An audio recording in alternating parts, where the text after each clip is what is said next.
Vous écoutez Par-dessus le mur, un livre écrit par Frédéric Boutet et lu par la voix modélisée de Guy Nadon. Par-dessus le mur. Le vieux mur du parc, délabré et élevé, couronné d'herbes folles et drapé de lierre, au carrefour quittait la route, et, après un pan coupé où il y avait une petite porte basse qui paraissait condamnée, s'enfonçait dans le bois. À l'entrée du bois, dans une clairière tout près du mur, la roulotte était arrêtée. Vers 5 heures, comme la chaleur devenait moins forte, une vieille femme qui avait l'aspect d'une bohémienne en sortit et s'en alla du côté du village, là-bas, loin sur la route. Un garçon de 18 ans, élancé et basané, vêtu d'une chemise rouge bâillant sur sa poitrine brune et d'un pantalon de toile serré par une large ceinture dessinant la taille mince, parut ensuite. Il écarta avec nonchalance les boucles de ses cheveux noirs emmêlés sur ses yeux brillants, bâilla en s'étirant, rit tout seul avec bonne humeur et alla s'occuper du cheval. Puis, il vint s'installer sur la mousse, au pied d'un chêne, et se mit à tresser de l'osier en sifflant. Soudain, il entendit comme un frôlement et leva la tête, surpris. Du haut du mur, une figure l'observait, parfaitement immobile et se détachant étrangement sur le fond sombre des feuilles.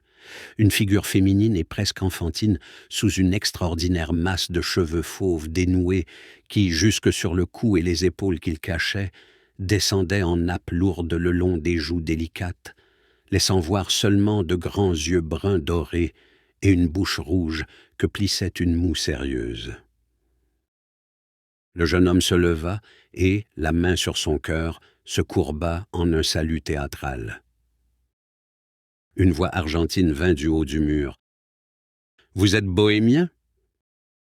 Il eut un large geste vers l'horizon. « Je suis un nomade », déclara-t-il avec un accent guttural et chantant. « Un nomade, un nomade !» Les yeux ardents, sous les cheveux fauves, le regardaient avec une curiosité avide. « Alors, vous allez devant vous, au hasard de votre volonté. Vous allez au bout de la terre, si vous voulez. » Il rit en montrant ses dents blanches. « On va où on gagne sa vie, c'est les riches comme vous qui vont où ils veulent. » Elle secoua la tête. « Je ne sais pas ce que je veux, je n'aime pas sortir. J'aime mieux le parc, il n'y a personne. Si je veux voir loin, je monte sur l'échelle du jardinier, comme je suis là. C'est en cachette. C'est assez amusant. » Elle resta silencieuse un moment et reprit. « Est-ce vrai qu'il y a des ducs et des princes parmi vous, et que vous avez une langue que personne d'autre ne peut comprendre, et des coutumes mystérieuses? La vieille, qui est dans la roulotte avec vous, est-ce une de vos reines? Sait-elle lire dans la main, tirer le tarot, dire les mots qui ensorcellent? J'ai lu des livres là-dessus. Moi, j'y crois. Est-ce vrai que vous faites le sabbat chaque année? » Elle s'arrêta, attendant la réponse. Le garçon semblait embarrassé. « La vieille qui est avec moi, c'est la grand-mère, dit-il avec un air d'enfant. Elle fait le ménage et la cuisine. Moi, je tresse des paniers. En voulez-vous? Ils ne sont pas chers. » Elle l'interrompit avec impatience. « Pourquoi mentir? Je sais, je vous dis. Vous faites tous semblant de faire des paniers ou quelque chose comme cela pour que les gendarmes vous laissent tranquille. Mais je sais. Vous avez des aventures extraordinaires. Vous enlevez des enfants, vous. Mais pas du tout. C'est des histoires. On est des honnêtes gens. Taisez-vous. Je sais. Ce doit être extraordinaire. » Elle s'était animée, les joues pâles rosissaient. Il la regardait de bas en haut et soudain lui dit avec simplicité « Ce que vous êtes jolie. » Un éclat de rire moqueur. La figure avait disparu. « À demain !» cria encore la voix argentine. Il se rassit pour tresser son osier, mais il restait étonné de l'aventure, et lorsque la vieille bohémienne revint, il la lui raconta. La vieille y prit un grand intérêt. Elle se fit redire tous les détails et réfléchit en préparant le fricot. Quand ils eurent mangé, pendant que le garçon fumait une cigarette, Elle lui donna à voix basse des instructions minutieuses qu'elle répéta 2 fois pour qu'il comprît bien. Le lendemain, dès 4 heures, la vieille fila vers le village, et le jeune homme s'installa au pied de l'arbre avec son osier, en se répétant, comme une leçon, ce qu'il devait dire. Comme la veille, il portait sa chemise rouge et son vieux pantalon. Il aurait voulu faire toilette et revêtir un complet marron qu'il mettait dans les grandes occasions, mais la vieille, avisée, l'en avait empêché. « Bonjour !» La mince figure, sous les lourds cheveux fauves, en haut du mur, était apparue. Il se dressa, un peu troublé, et sa rougeur allait bien à son teint brun. Elle recommença ses questions et, ce jour-là, il avoua sans trop de réticence tout ce qu'elle voulut. Il reconnut qu'il descendait des ducs d'Égypte et qu'un jour viendrait où il serait lui-même roi des tribus errantes. Il se lança dans des récits emphatiques et s'embrouilla dans sa noblesse déchue et ses projets grandioses, mais elle écoutait la voix chantante et rauque et le trouvait si beau qu'elle n'y prit pas garde. 10 après-midi, sauf un jour de pluie diluvienne, elle reparut ainsi en haut du mur, sur le fond sombre des arbres touffus. Il restait en bas. Il avait osé, une fois, parler d'escalader pour se rapprocher, mais elle s'était rejetée en arrière avec un tel courroux dans les yeux qu'il avait cru ne plus la revoir. Pourtant, elle revint, et l'intimité entre eux grandissait. Il lui racontait maintenant sa vie quotidienne et les longs voyages sans hâte le long des calmes routes. Il lui répétait aussi qu'il la trouvait jolie, et elle ne s'en fâchait plus. De tout cela, la vieille bohémienne s'enquérait avec soin. Elle réfléchissait et donnait des conseils selon le plan qu'elle mûrissait. Un soir, elle estima que le moment était venu. Le garçon était assis à côté d'elle sur l'herbe et tressait un panier à la lueur de la pleine lune qui passait à travers les branches. La vieille, à voix basse, lui dit ce qu'il devait faire le lendemain. Il fut si étonné qu'il lâcha son osier. « J'oserai jamais, murmura-t-il. La vieille haussa les épaules. « Qui ne risque rien n'a rien. Faut profiter des occasions. Je ne serai pas toujours là pour te conseiller, et tu es sans malice. Les gens riches, ça donne n'importe quoi pour éviter le scandale. C'est pas toi qui as été la chercher sur son mur. Et puis, quoi? Tu es ben assez beau garçon pour valoir n'importe qui. » Il promit de faire de son mieux. Le lendemain, lorsque parut, en haut du mur, la figure de la petite inconnue, il leva vers elle un visage si désolé qu'elle lui demanda aussitôt ce qu'il avait. « Je ne vous verrai plus, » murmura-t-il de sa voix tendre. « Nous allons partir, loin. On nous attend, des nomades comme nous. » Elle fit un mouvement et devint si pâle sous ses cheveux ardents qu'il put voir combien elle était bouleversée. Il continua. « Nous, c'est notre vie de nous en aller. Mais qu'est-ce que je vais devenir si je ne vous vois plus? » « Quand partez-vous » souffla-t-elle. « Ce soir, je vais rejoindre la mère qui est au village. Je suis restée pour vous dire... » Il baissa la tête et tout rouge osa. « Je vous aime. » Elle le regardait. Elle ne rougit pas et dit très bas. « Moi aussi je vous aime. » Il eut un éblouissement. « Alors, venez, partez avec moi. » Elle sursauta. « Vous êtes fou !» Il frappa du pied. « C'est ça, vous vous moquez de moi. Vous m'avez fait aller, ça vous est bien égal que je sois malheureux. Les gens riches comme vous, ça n'a pas de cœur. Vous me méprisez parce que je suis un bohémien, parce que je suis pauvre. Vous me méprisez. » Les yeux pleins de larmes, il s'appuya à un arbre. Elle le regardait d'un air égaré. « Venez à la porte du parc, » lui dit-elle brusquement. « J'ai la clé. » Il y courut. Après 2 minutes, l'étroite porte massive avec un grincement s'ouvrit. Il eut un mouvement pour s'élancer, mais recula, stupéfait. Elle était devant lui, debout, misérablement petite et décharnée, hideusement contrefaite. Elle rejetait en arrière, des deux mains, les nappes fauves de la merveilleuse chevelure, et il pouvait voir les épaules inégales, la poitrine creuse, la bosse énorme du dos sur laquelle se posait, sans cou, le beau visage délicat et ardent qui semblait une difformité monstrueuse. Elle eut un rire sauvage. « C'est moi qui vous méprise, c'est moi, hein, vous croyez ?» Il resta béant. La vieille n'avait pas prévu le cas dans ses instructions et il ne sut que dire. Déjà la porte était, entre eux, retombée lourdement, les séparant. De l'autre côté, il entendit le rire désespéré s'éloigner, et il ne savait plus si c'était un rire ou un sanglot.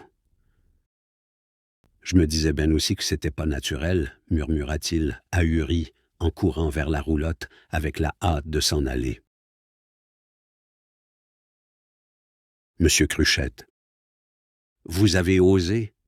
Cette bague, le plus illustre de nos bijoux héréditaires, que votre père vous a laissé en mourant comme un dépôt sacré, vous, mon fils, vous, Gaston de Porchecroix, vous avez osé la donner à une fille du quartier latin, à une créature de laquelle je rougis d'être obligé de parler.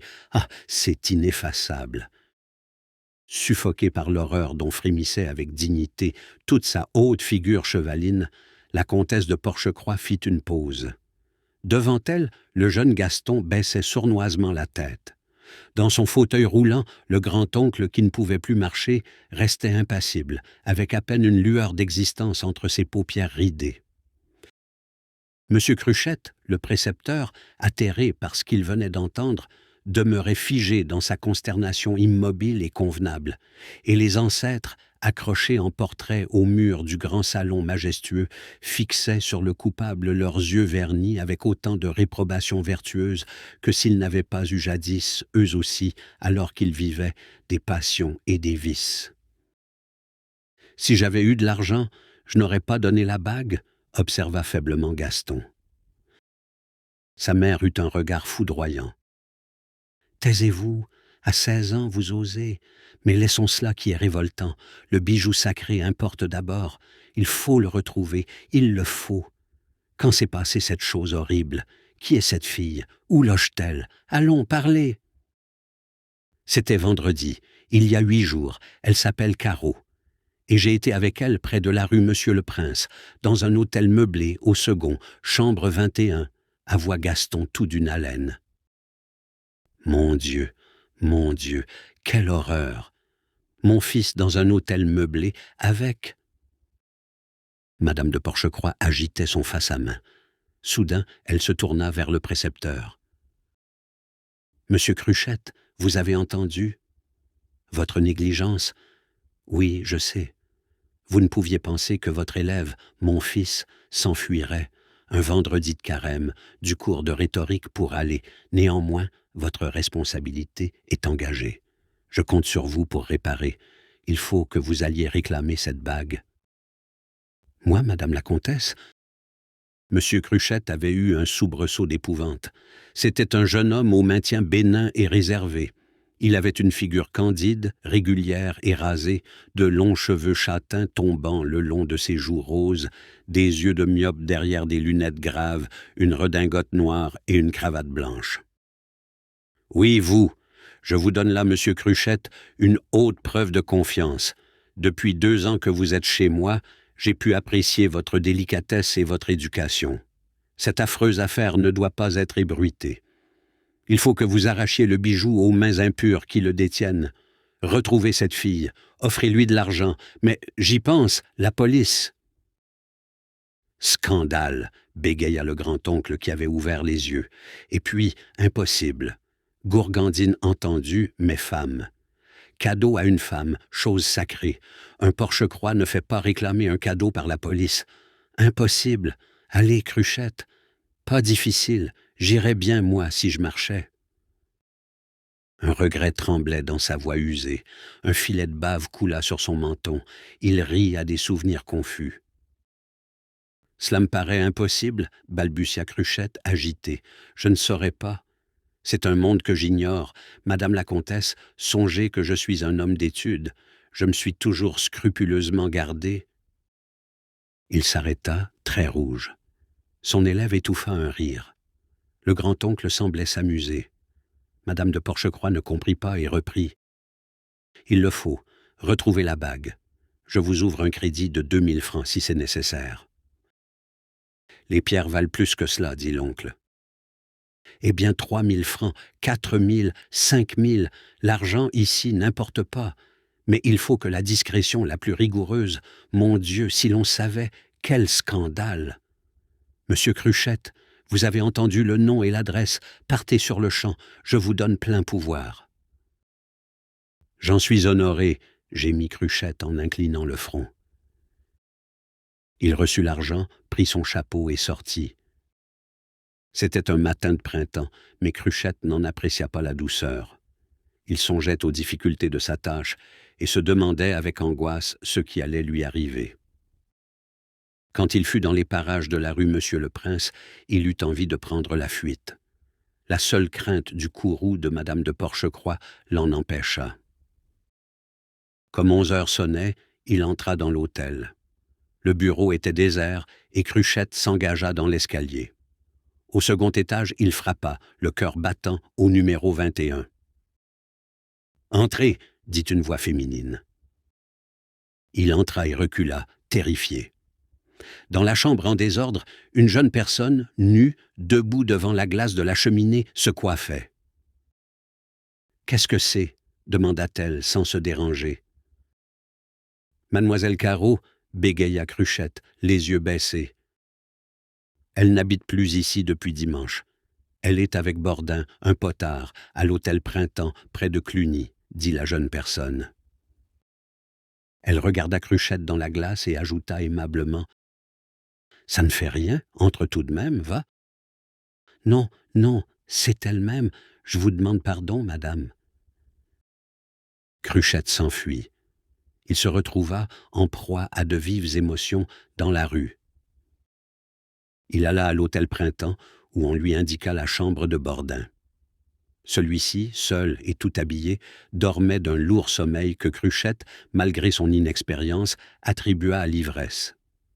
Réveillé avec peine, il se répandit en grossières injures, jurant d'écraser la tête de quiconque oserait lui parler de la méprisable petite grue qu'il avait lâchée dès la nuit de lundi, pour un être infâme habitant rue Cujas et se nommant Civelle.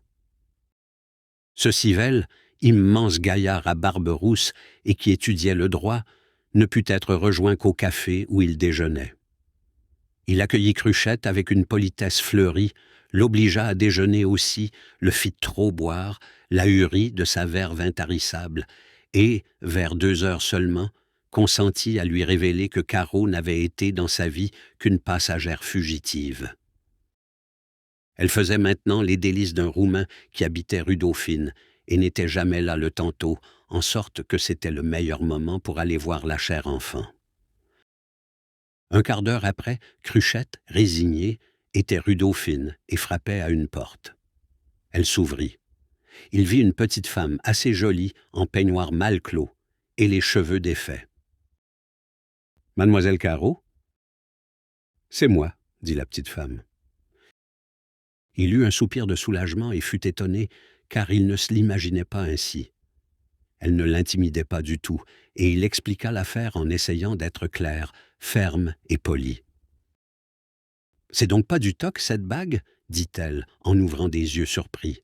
« Du reste, toc ou pas, on me l'a donnée, je la garde. » Cruchette insista avec chaleur. Elle le regardait favorablement et soudain l'interrompit. « On t'a jamais dit que tu étais gentil ?» Il devint rouge et resta interloqué. Elle le poussa vers un divan. « Assois-toi donc, y a pas de danger qui rentre l'autre. Et puis je m'en fiche bien, j'en ai déjà assez. Je suis tout cœur, moi. Ça m'a fait rater des choses magnifiques. On ne se refait pas, hein? T'en as des beaux cheveux. Mon rêve, ça serait de vivre bien tranquille avec un ami qui a l'air doux et comme il faut. La bague, si tu y tiens, je la rends. Mais ça sera pour te faire plaisir. Je suis gentille, pas? » Elle s'assit sur ses genoux. À l'hôtel de Porchecroix, on attendit en vain pendant 6 jours le retour de M. Cruchette. Madame de Porchecroix, très inquiète, se demandait s'il n'avait pas trouvé la mort au fond de quelque bouge où l'aurait entraîné son dévouement à la servir. Le 7e jour, il revint. Il était changé. Une sorte de fierté planait sur lui. Une moustache légère ombrageait sa lèvre supérieure, ses cheveux étaient parfumés et un lorgnon élégant remplaçait ses lunettes. Il avait toujours sa redingote noire, mais une chemise mauve, une lavalière à pois et des souliers jaunes égayaient sa tenue. « J'ai rempli ma mission », dit-il avec une orgueilleuse modestie, quand il fut en présence de Madame de Porchecroix. « Voici le bijou, et j'ai versé les 5000 francs selon les instructions que vous m'aviez données, Madame la Comtesse. » « Mon Dieu, c'est bien payé », Madame de Porchecroix, en prenant la bague, ne put retenir une grimace. 5000 francs pour les faveurs d'une gourgandine. Monsieur Cruchette eut un geste digne et qui protestait. « Oh, pardon, Madame la Comtesse. Je vous prie respectueusement de parler avec plus de modération d'une personne qui, d'ici peu, sera Madame Cruchette. » Madame de Porchecroix fit un bond, puis resta pétrifiée. « Nous nous aimons, » continua Cruchette avec une ardeur pudique. « Oui, c'est une pauvre enfant qui a beaucoup souffert. Avec la dot que vous avez bien voulu lui constituer et mes économies, nous allons ouvrir une institution à Neuilly. » Il s'interrompit, le jeune Gaston entrait. « Et j'ose espérer, » termina Cruchette avec onction et dignité, « que Madame la Comtesse voudra bien me continuer sa précieuse confiance en me donnant le jeune homme. » Sans souci. On l'appelait Sans souci à cause de son inaltérable bonne humeur, proverbiale parmi les miséreux. Depuis 30 ans qu'il vivait, il ne s'était jamais connu d'autre ambition que celle de se procurer chaque jour de quoi manger. Pris entre une paresse invincible qui lui interdisait le travail et une peur affreuse de la police qui lui interdisait le vol, il avait résolu le problème en pratiquant une sorte d'ascétisme vagabond. Il ne pensait pas aux femmes, il ne buvait pas, et s'il fumait, c'était parce que cela ne coûtait que la peine de se baisser. Cette nuit-là, son vieux feutre enfoncé sur sa tête et le collet de son pardessus en loques relevé jusqu'à ses oreilles, il stationnait sur le trottoir devant l'entrée d'un cercle élégant. Dès qu'une auto s'arrêtait, il courait pour ouvrir la portière, car les 3 ou 4 journaux maculés qu'il portait sous le bras étaient de l'avant-veille et constituaient seulement sa sauvegarde à l'égard des agents. Le froid piquait. Il aurait voulu 10 sous pour avoir une soupe aux ales et finir sa nuit assis et à couvert. Mais il avait la guigne. 3 heures venaient de sonner et on ne lui avait encore rien donné. Pourtant, il sifflotait un air à la mode, sans s'impatienter ni se décourager, et dans sa face maigre, hérissée d'un poil hirsute, ses yeux n'exprimaient qu'une résignation joviale. Soudain, il se précipita. Un monsieur très élégant, en habit sous sa pelisse et qui fumait un havane dans un porte-cigare cerclé d'or, achevait de descendre l'escalier du cercle. Il semblait plein d'allégresse et fredonnait. Mais il fit un faux pas, manqua la dernière marche et, perdant l'équilibre, tomba vers le trottoir, la tête en avant. Sans souci, d'un geste rapide, le rattrapa à bras-le-corps et, dans un vigoureux effort, réussit à le retenir et à le remettre sur ses pieds. Puis il lui ramassa sa canne à béquilles d'or et son chapeau haut de forme, qui avait roulé. « Cassez mon monocle, » dit le monsieur, un gros jeune homme rasé qui semblait un peu gris. « Ça ne fait rien. » Il se tourna vers Sans souci. « Merci, mon vieux. Sans toi, je m'étalais salement. J'ai la veine ce soir.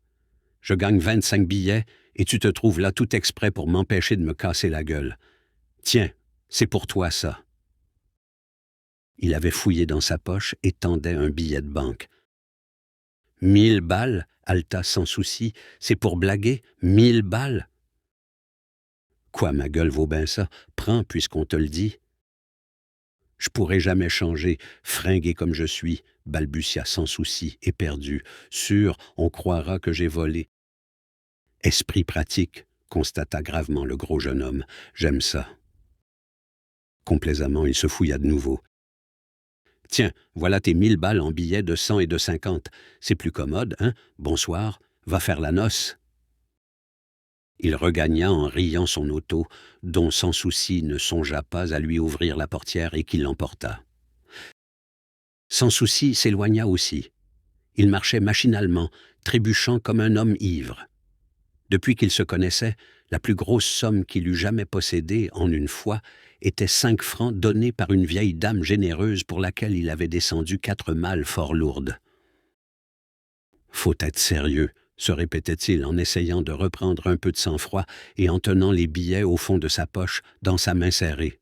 « Faut pas faire de blagues, attention que je dis. Faut être sérieux. Avec ça, je crains plus les jours de guigne. Je peux entreprendre quelque chose de bon. Un petit commerce, ça m'irait assez. Faut réfléchir. C'est un coup de veine comme on n'en a pas deux. Tout de même, il y a des chouettes types dans le monde riche. 1000 balles pour avoir étendu le bras. 1000 balles, à moi. » Il suivait la rue du 4 septembre, allant par habitude vers les Halles. Tout à coup, il s'aperçut qu'il avait faim. « Bon Dieu, murmura-t-il, ça creuse les émotions. Je vais me payer une bombe, une vraie, ça m'est jamais arrivé. Quoi, si je casse 20 balles, c'est pas la mort d'un homme, il m'en restera encore plus qu'il m'en faut. » Un appétit de jouissance qu'il n'avait jamais éprouvé l'envahissait maintenant qu'il avait de quoi le satisfaire. Il était rue Montmartre. Devant lui marchait une fille brune, assez jolie, et qu'il connaissait pour avoir quelquefois plaisanté avec elle. « Ça y est, » se dit-il, surexcité, « il me faut une poule. Pour une fois, noce complète. » Nous espérons que vous avez apprécié cet aperçu. Pour continuer à écouter ce livre audio sur Google Play Livres, utilisez le lien dans la description de la vidéo.